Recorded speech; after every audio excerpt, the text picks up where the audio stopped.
नमस्कार आप सभी को। तो फिर से मैं आप सबके सामने हूँ कली हनुवाणी के साथ। और पिछले वीडियो में मैंने उसका प्रथम अध्याय पढ़ा था जिसका शीर्षक था दो माताओं से जना। तो उसमें मैंने उसको आधा ही पढ़ा था क्योंकि एक एक चैप्टर बहुत बड़ा है और अगर मैं उसको एक वीडियो में पूरा पढ़ूंगी तो वो बहुत लंबा हो जाएगा और आजकल इतना समय किसी के पास नहीं है। पर मैं चाहती हूँ कि जो भी इसको सुन रहा है तो वो इसको पूरा सुने, इसीलिए मैं उसको आधा आधा घंटे का बनाकर करने की कोशिश कर रही हूँ ताकि जो भी इससे कनेक्टेड है वो उसको सुने और बहुत ध्यान से सुने, एक बार सुने, दो बार सुने, क्योंकि कली हनुवाणी सुनने के बाद आपके जीवन में और आपके माइंड में कुछ ना कुछ तो परिवर्तन जरूर आएगा। तो मैं ज़्यादा समय व्यर्थ ना करते हुए जहां से मैंने छोड़ा था, ये सेंटेंस था, मैंने महिला के पति को सहानुभूतिपूर्ण किंतु प्रश्नात्मक दृष्टि से देखा। अब मैं इसके आगे का पढ़ने जा रही हूँ। वह कुछ पल मेरे खुरदुरे चेहरे में झांकता रहा, संभवतः यह आंकने के लिए कि मैं विश्वास का पात्र था या नहीं। तत्पश्चात उसने आसपास देखा कि उसका बालक तो नहीं सुन रहा था। पूर्णतः आश्वस्त होने के पश्चात वह धीरे से बोला, मेरी घरवाली है, मृत्यु शैया पर पड़ी है, लंबी असाध्य रुग्णता से ग्रस्त है। असाध्य? आपको किसने कहा? इस काम चलाऊ चिकित्सक ने। अरे मूर्ख, अपनी पत्नी को चिकित्सालय में लेकर जाओ। न जाने क्यों मैं अचानक क्रोध से लाल हो गया था। कहीं न कहीं मैं उस दुखदायी स्थिति का दोष भगवान से हटाकर व्यक्ति की मूर्खता पर चिपकाना चाहता था। काम चलाऊ वैद्य ने धैर्यपूर्वक पीछे मुड़कर कहा, इसे कर्क रोग है संत जी, अंतिम चरण का कर्क रोग। जिन राजकीय चिकित्सालयों का व्यय यह भला व्यक्ति उठा सकता था, उन सबके चिकित्सकों ने हाथ ऊपर खड़े कर दिए हैं। इसका उपचार नहीं हो सकता। मैं तो औषधि देकर केवल पीड़ा को कम कर रहा हूँ। मुझे कोई प्रत्युत्तर नहीं सूझा तो मैंने हनुमान जी के चित्र की ओर दृष्टि डालकर उन्हें मौन उलाहना दिया और लाचार होकर झोपड़ी से बाहर आ गया। बहुत मन किया कि मैं अपनी लाचारी अपने पैरों पर निकालूं और घंटों तक चलता रहूं। पहले भी जब मैंने संसार के दुख देखे थे तो घंटों बिना गंतव्य चलकर अपने मन को हल्का किया था, किंतु झोपड़ी के बाहर पेड़ के नीचे चारपाई पर लेटे उस बालक के पास आकर मेरे पांव थम गए। वह बालक अपने विचारों में खोया हुआ था। मेरी लाचारी लुप्त हो गई और अंतर मन से करुणा उमड़ पड़ी। मैं चारपाई पर बालक के पास बैठकर उसके बालों में हाथ फेरने लगा। जिस मानसिक उथल पुथल में वह बालक था उसे मैं समझ सकता था। उस बच्चे की चुप्पी देवताओं के क्रोध से भी भयानक थी। मुझे अपनी आत्मा पर एक ऐसा भार अनुभव हुआ जिसका निराकरण कोई यज्ञ भी नहीं कर सकता था। उसके मुख से कुछ बुलवाने के लिए मैं बोला, आज विद्यालय नहीं गए पुत्र? उत्तर देना तो दूर की बात, उसने अपनी आंख की भौं तक नहीं हिलाई। भावनाओं के ज्वार को रोकने के लिए मैंने अपने जाड़ भींचे। बालक के बाल सहलाते हुए मेरी दृष्टि उसके हाथ पर पड़ी। उसकी दाईं कलाई पर अग्नि ने चिन्ह छोड़ रखा था। मैंने बातचीत प्रारंभ करने की पुनः चेष्टा की। यह क्या हुआ? पटाखों से खेल रहे थे क्या? उसने हाथ ऊपर उठाकर उस चिन्ह को देखा। अंततः उसके मुख से शब्द निकले, यह तो भोजन पकाते हुए जल गया था। मेरी भावनाओं का बांध टूट गया। जिस आयु में बच्चा अपनी माता के हाथों से भोजन करता है, उस आयु में इस बच्चे को अपने परिवार के लिए भोजन बनाना पड़ रहा था। परिस्थितियों की ऐसी भी क्या क्रूरता। मैं उठ खड़ा हुआ और उसी मार्ग की ओर बढ़ चला जिस पर होते हुए मैं पानी की खोज में गांव की ओर बढ़ रहा था। मैंने अपने क्रोध को दिशा दी तो लक्ष्य बने हनुमान जी। वे अपने भक्तों को इस तरह तड़पता कैसे देख रहे थे? वे कुछ कर क्यों नहीं रहे थे? मैं मार्ग पर पहुंचा ही था कि मेरी जल रहित देह ने उत्तर दे दिया। मैं अचेत होकर गिर पड़ा। जब चेत आया तो मैं एक चारपाई पर लेटा हुआ था। यह वही चारपाई थी जिस पर कुछ देर पहले बच्चा लेटा हुआ था। पास में भूमि पर बैठी थी वह महिला जो कुछ देर पहले मृत्युशैया पर लेटी हुई थी। आश्चर्य यह था कि वह पूर्णतः स्वस्थ थी। मैंने खड़ा होने की चेष्टा की तो महिला के पति ने मेरी गर्दन को सहारा दिया।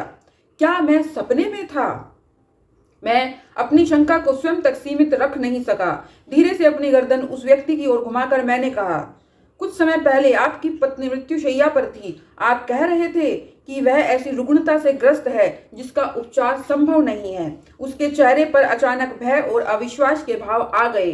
उसने अपनी पत्नी के चेहरे पर भी भय का भाव आते देखा, अर्थात उसने जो सुना था वही उसकी पत्नी ने भी सुना। सुनने में कोई त्रुटि नहीं हुई थी। एक संत अर्थात मैं उसके घर में मृत्यु के पैर पड़ने की बात कर रहा था। मुझे भी कुछ समझ नहीं आ रहा था। मैंने आगे कहा, हाँ भाई, मैं कुछ देर पहले पानी की खोज में आपके घर आया था। आपके बालक से मैंने पानी मांगा था। मैं उसके पीछे पीछे झोंपड़ी में गया था जहां यह महिला मृत्युशैया पर थी। बहुत कष्ट में थी यह स्त्री।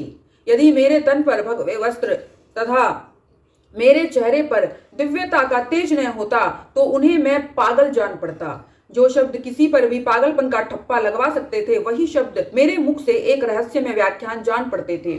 उस पुरुष ने आदर पूर्वक हाथ जोड़कर कहा, हे संत जी, मैं और मेरी पत्नी दरिद्र श्रमिक है। हम पास के खेतों में काम करते हैं और दोपहर के भोजन के लिए घर पर आते हैं। आज जब हम भोजन करने आ रहे थे तो आप हमें मार्ग पर अचेत अवस्था में मिले। हमने तो आपको पहले कभी देखा तक नहीं है। आप कैसे जानते हैं कि हमारा एक बच्चा भी है? उस माँ को लगा कि उसका बच्चा संकट में था। उसने तुरंत अपने बच्चे का नाम पुकारा। बच्चा दौड़ते हुए बाहर आया। उसके हाथ में एक रोटी का टुकड़ा था जिसको वह गुड़ के साथ खा रहा था।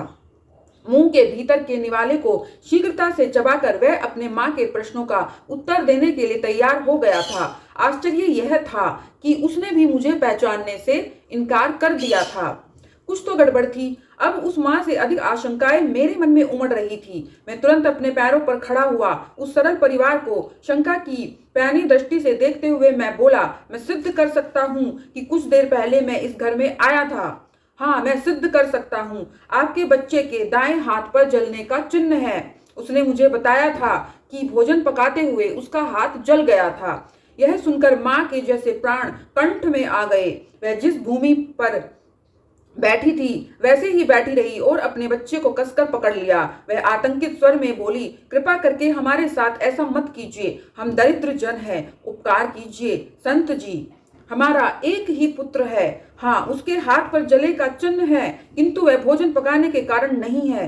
मेरे होते हुए भला वह भोजन क्यों पकाएगा? उसका हाथ गर्म बर्तन से तब छू गया था जब वह गेंद से खेल रहा था। उपकार कीजिए, हमारे बच्चे को हमसे अलग मत कीजिए। उसने कदाचित सोचा था कि मैं उसके बच्चे को साधु बनाकर अपने साथ ले जाने वाला था। मैं उसके मिथ्याबोध को मिटाते हुए तुरंत बोला, नहीं नहीं, मैं उसे साधु नहीं बनाने वाला हूँ। मैं तो केवल यह सिद्ध करने की चेष्टा कर रहा हूँ कि मैं कुछ देर पहले आपके घर आया था। आपकी झोंपड़ी में क्या क्या है वह भी मैं गिना सकता हूँ। एक हनुमान जी का चित्र है, नीचे एक मेज है जिस पर दीपक रखा है। यह सुनकर वह माँ मेरे चरणों में गिर पड़ी और साथ में अपने बच्चे को भी गिरा लिया। जब उसे भान हुआ कि मेरे चरणों में उसके परिवार का एक व्यक्ति कम था, उसने अपने पति को भी संकेत करके बुला लिया। वह निर्मल परिवार मेरे चरणों में गिरकर दया की भीख मांगने लगा। मेरे भगवे कपड़े और चेहरे के तेज को देखकर व्यक्ति प्राय मेरे पैर पड़ते थे। इसमें कुछ नया नहीं था, परंतु यह परिवार तो इस तरह मुझसे भीख मांग रहा था जैसे मैं कोई कट्टरपंथी था। आदर से अधिक भय था उनके इस साष्टांग प्रणाम में। मुझे स्वयं पर घिन आ रही थी कि मैंने एक सरल परिवार को अनजाने में ही सही अपने चरणों में झुका दिया था। मैं तुरंत मुड़ा और उस परिवार को भूमि पर गिरा छोड़कर गांव के मुख्य मार्ग की ओर चल पड़ा। पीछे से उस माँ का निवेदन स्वर आ रहा था, हे संत जी, आप अतीत, वर्तमान और भविष्य सब देख सकते हैं। हम पर क्रोधित होकर मत जाइए, हमें क्षमा कर दीजिए। स्वयं को दोष देते हुए और मन के सहस्रों प्रश्नों का बवंडर लिए मैं मुख्य मार्ग पर पहुंचा और गांव की ओर बढ़ चला। गांव शुरू होते ही दाएं हाथ की ओर कुछ पक्के मकान दिखाई दिए और बाएं हाथ की ओर एक सरोवर। कुछ देर पहले भयंकर प्यास के कारण अचेत हुए मनुष्य के लिए सरोवर के दर्शन स्वाभाविक रूप से सुखदायक थे। पानी गहरा नहीं था। गायें चैन से सरोवर के बीच में खड़े होकर जुगाली कर रही थी। उनके गवैये भी, जो अधिकतर किशोर लड़के थे, पानी में मस्ती कर रहे थे। मैंने किनारे पर स्थित एक पीपल के पेड़ के नीचे विश्राम करने का निर्णय लिया, जहां से सरोवर के बहुत ही अच्छे दर्शन हो रहे थे। सरोवर की सतह को छूकर आ रही ठंडी ठंडी हवा ने जैसे ही मेरे बालों को सहलाया, मुझे नींद आ गई और मैं स्वप्न लोक में चला गया, जहां का दृश्य अलौकिक था। वह तो लोक ही अलग है, दृश्य तो अलौकिक होंगे ही, किंतु वह दृश्य मैं अब तक नहीं भूला हूँ। स्वप्न लोक के दृश्य एक दिन से अधिक समय तक स्मरण नहीं रहते। क्या वह दृश्य स्वप्न लोक का था या किसी अन्य लोक का? मेरे सामने स्वर्ग की तरह पवित्र श्वेत कोहरे से ढकी एक जगह थी। मुझे नहीं पता वह जंगल था या नगर, कुछ दिखाई नहीं दे रहा था सिवाय दो सुरंगों के। एक सुरंग लाल रंग से प्रकाशित थी और दूसरी हरे रंग से। और मैं कौन था? मैं देह रहित था। देह थी तो बिल्कुल ही भारहीन थी। वह देह थी या धुआं या मात्र दिव्य प्रकाश की आकृति, जो भी थी, मुझे लग रहा था कि वह मेरी देह थी, कि वह मैं था। मेरा वहां होने का क्या उद्देश्य था? मुझे कहाँ जाना था? हमें किस ओर जाना है और क्या करना है, यह तो हमारे मन में आए हुए विचार ही तय करते हैं। विचार न जाने कहाँ से आते हैं। क्या वे सच में हमारे विचार होते हैं अथवा किसी बाहरी शक्ति द्वारा हमारे मन में रोपित किए जाते हैं? जैसे ही मैं सुरंग के द्वार की ओर बढ़ा, मेरे पीछे से एक दिव्य वाणी गूंजी, हे आत्मा, वर्षों की तपस्या के पश्चात आपने यह सिद्धि प्राप्त की है कि आप जैसा जीवन चाहो वैसा जीवन चुन सकते हो। जिस सुरंग को चुनोगे उसके अनुसार आपका उस पार का जीवन होगा। ये वाली लाइनें बहुत इंपॉर्टेंट है, मैं दोबारा से पढ़ती हूँ। जैसे ही मैं सुरंग के द्वार की ओर बढ़ा, मेरे पीछे से एक दिव्य वाणी गूंजी, हे आत्मा, वर्षों की तपस्या के पश्चात आपने यह सिद्धि प्राप्त की है कि आप जैसा जीवन चाहो वैसा जीवन चुन सकते हो। जिस सुरंग को चुनोगे उसके अनुसार आपका उस पार का जीवन होगा। अब यहां से आप बहुत ध्यान से सुनिएगा, मेन बात यहीं पे है। मैंने उस वाणी को ध्यान पूर्वक सुना, किंतु न जाने क्यों मुझे मुड़कर यह देखने का विचार नहीं आया कि वह किसकी वाणी थी। मैं लाल सुरंग की ओर आगे बढ़ गया। सुरंग भीतर से एक श्वेत पटल की तरह थी जिस पर त्रिआयामी दृश्य प्रदर्शित हो रहे थे। वे दृश्य इतने वास्तविक लग रहे थे जैसे वे दृश्य नहीं अपितु वास्तविक जीवन था। उन दृश्यों में एक साधु एक गांव के मार्ग पर चल रहा था। मुझे लग रहा था कि वह साधु मैं ही था और मैं उन दृश्यों का एक भाग होते हुए भी उनसे दूर था। वास्तविक जीवन में हम अतीत और भविष्य काल में जब चाहे नहीं जा सकते। उस सुरंग में मैं पीछे की ओर भी चल सकता था और आगे भी, अर्थात मैं साधु के जीवन के भविष्य और अतीत में स्वतंत्रता से भ्रमण कर सकता था। मैंने देखा कि वह साधु अर्थात मैं पानी की खोज में गांव की ओर बढ़ रहा था। गांव आने से पहले ही उसे एक झोपड़ी वाला घर दिखा। वहां उसने बच्चे से पानी मांगा और उसके पीछे पीछे झोपड़ी में घुसा जहां एक महिला मृत्युशैया पर अंतिम श्वास ले रही थी। उसने महिला के पति और एक काम चलाऊ चिकित्सक के साथ वार्तालाप किया। तत्पश्चात बाहर आकर बच्चे के सिर को सहलाया। परिवार के कष्ट को देखकर वह इतना दुखी हुआ कि बिना जल ग्रहण किए वापस मार्ग की ओर बढ़ा। मार्ग पर पहुंचने से पहले ही वह अचेत होकर गिर पड़ा। एक पथिक ने उसको देखा और उसे पानी पिलाया। उस पथिक का मृत्युशैया पर पड़ी महिला के परिवार से कोई संबंध नहीं था। चेत आने के पश्चात साधु आगे की ओर गांव बढ़ गया।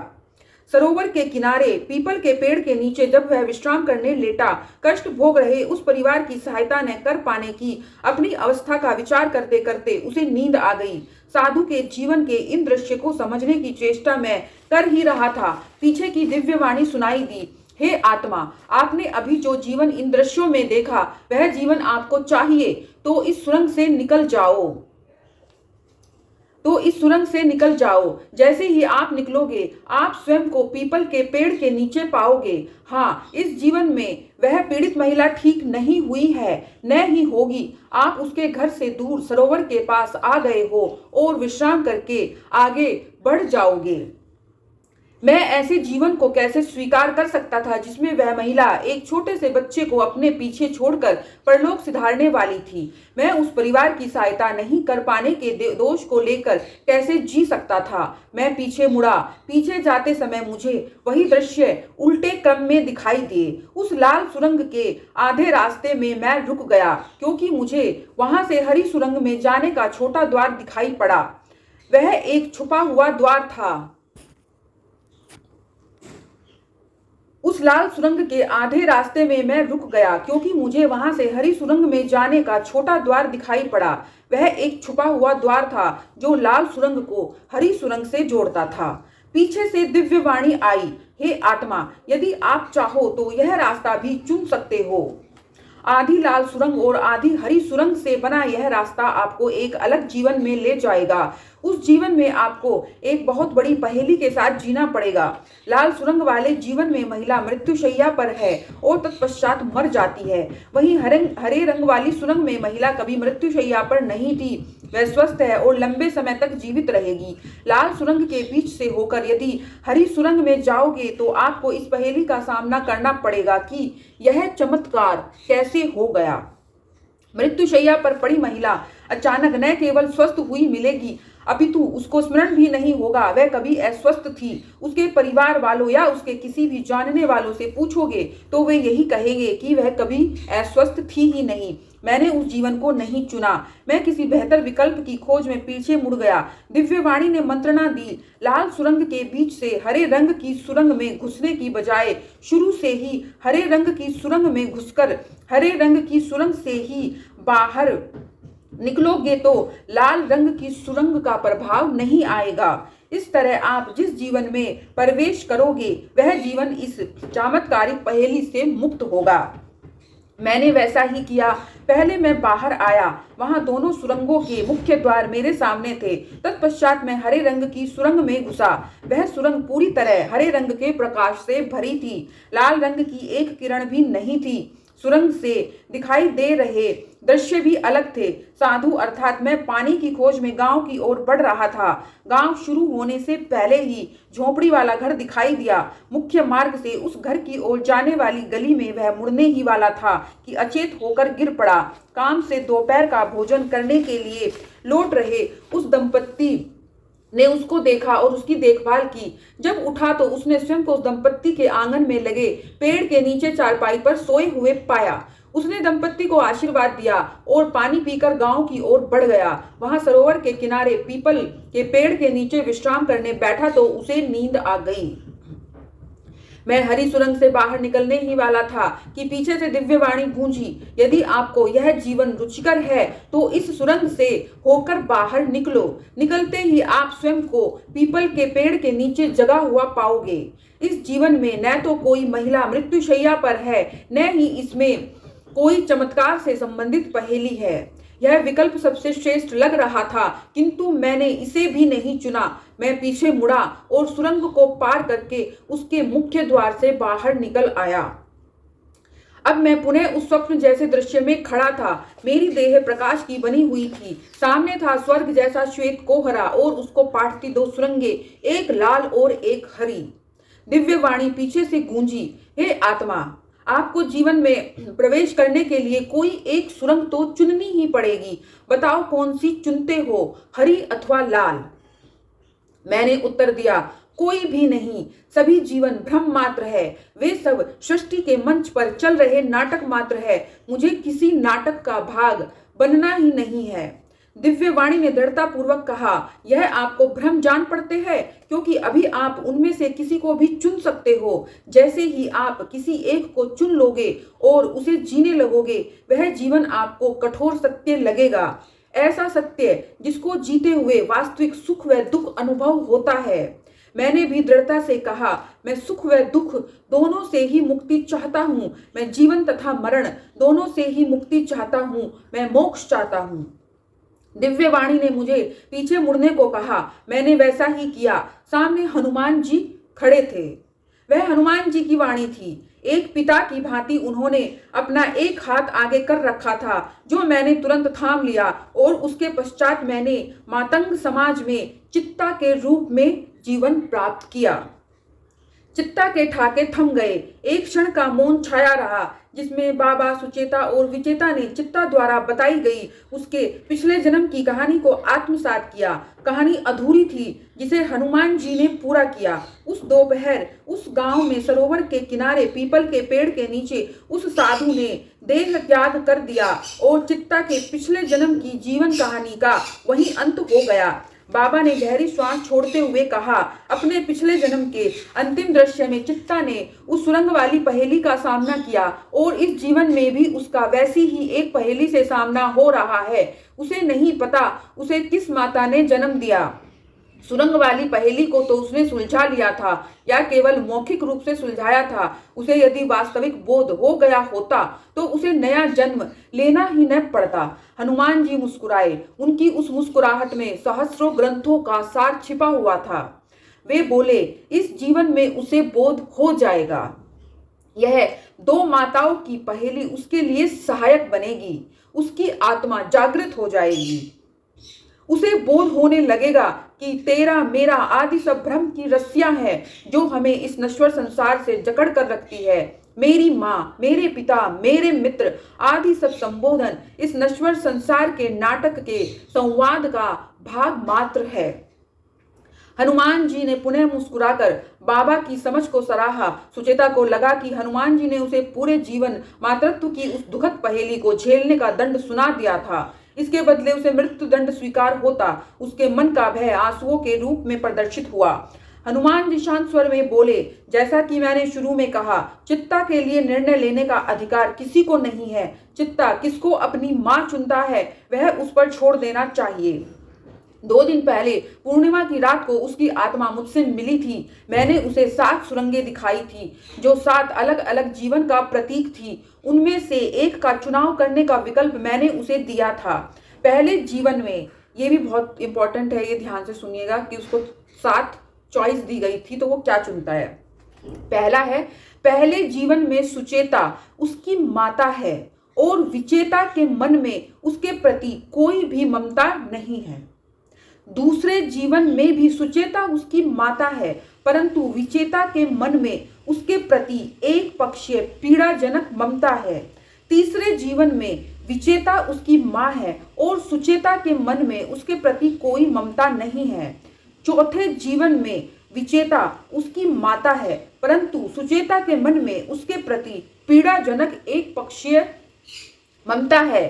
5वां जीवन पहले और तीसरे का मिश्रण है जिसमें सुचेता और विचेता एक एक पखवाड़े के लिए उसकी माता बनती है। जब एक उसकी मां होती है तो दूसरी के मन में उसके प्रति कोई ममता नहीं होती, इसलिए कोई कलह नहीं है। 6ठा जीवन दूसरे और चौथे का मिश्रण है। सुचेता और विचेता बारी बारी से एक एक पखवाड़े के लिए उसकी मां बनती है। इस जीवन में दोनों माताओं के बीच कलह है क्योंकि जब एक मां होती है तो दूसरी के मन में भी एक पक्षीय ममता होती है। 7वें जीवन में वह अनाथ बालक है। न सुचेता और न ही विचेता के मन में उसके प्रति ममता है। उसकी आत्मा ने 6ठे जीवन को चुना क्योंकि इस जीवन में उसकी आत्मा संसार की मोह माया और बंधनों के प्रति जागृत रहेगी जिससे उसको मोक्ष प्राप्त करने में सहायता मिलेगी। सुचेता को यह जानकर चैन मिला कि उससे उसका बच्चा सदा के लिए नहीं छीना गया था। अगले पखवाड़े वह पुनः उसकी गोद में खेलेगा। इस आशा में सुचेता थोड़ी सी प्रफुल्लित हुई और प्रफुल्ल होने का यह भी तो कारण था कि हनुमान जी 41 वर्ष पश्चात मातंगों से मिलने आए थे। हनुमान जी के समझाने के पश्चात सुचेता और विचेता ने एक दूसरे के प्रति घृणा की भावना त्याग दी। कलह तो था परंतु इस बात पर संतोष भी था कि वे दोनों एक एक पखवाड़े बारी बारी से चित्ता की माता का किरदार निभाने वाली थी। तो यहाँ पर ये वाला अध्याय समाप्त होता है जिसका शीर्षक था 2 माताओं से जुना। और जो चित्ता था उसने 6ठा जीवन चुना था। 6ठा जीवन में क्या था कि जो सुचेता और विचेता है बारी बारी से कुछ कुछ समय के लिए उसकी मां बनती है, लेकिन इस जीवन में उन दोनों के बीच कलह रहती है। ठीक है, तो आप यहाँ पर देखिएगा कि उसको चॉइस दी गई थी, उसमें अच्छा जीवन भी था, बुरा जीवन भी था, मिक्सचर भी था। तो उसने अपने लिए ऐसा जीवन चुना कि जिसमें कलह तो रहेगी ही, लेकिन उसको वहां से ये ज्ञान भी प्राप्त होगा कि ये सब भ्रम है, ये सब इल्यूजन है। तो आप जो करने आए हो, जो सीखने आए हो, वो आप सीखिए। तो इसी के साथ मैं अपनी वाणी को विराम दूंगी। फिर कुछ दिनों के बाद हम दूसरे अध्याय के साथ आपसे जुड़ेंगे। तब तक के लिए धन्यवाद सुनने के लिए मेरी वाणी को। जय श्री राम। बोल पवन पुत्र हनुमान की जय। हर हर महादेव।